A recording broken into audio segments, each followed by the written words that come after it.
तारा प्रणाम दोस्तों, मेरे YouTube चैनल में आप सभी का स्वागत है।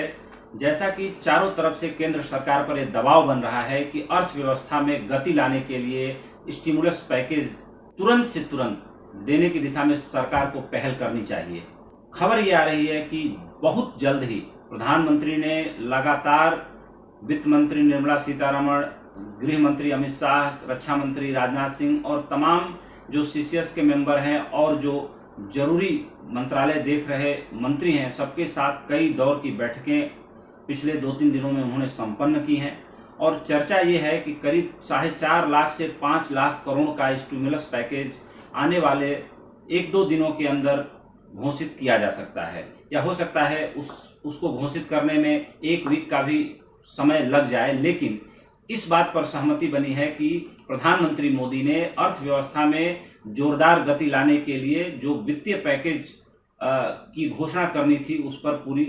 रणनीति उन्होंने बना ली है। क्योंकि दोस्तों, आपको पता है कि भारत की अर्थव्यवस्था जो है कंज्यूमर बेस्ड है। हमारी अर्थव्यवस्था की जो विशेषता है कि हमारे पास परचेजिंग पावर है,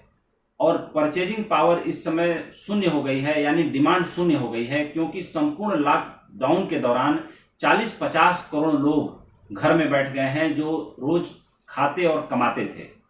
उनकी रोज की आमदनी थी, और उन्हीं के दम पर कल कारखाने, फैक्ट्रियां सब चल रहे थे, और वो सब भी इस समय संपूर्ण लॉकडाउन के दौरान बंद है। ऐसी स्थिति में डिमांड बनी रहे, लोगों के पॉकेट में पैसा जाए, इसके लिए जरूरी हो गया है कि आर्थिक पैकेज की घोषणा जल्द से जल्द की जाए। देश के तमाम बड़े आर्थिक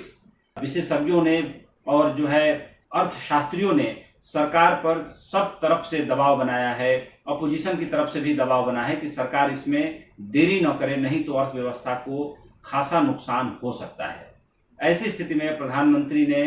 पहल करके पहले ही 1,70,000 करोड़ जो निचले वर्ग के लोग हैं उनके लिए घोषित कर दिया था, जिसमें डायरेक्ट बेनिफिट ट्रांसफर के तहत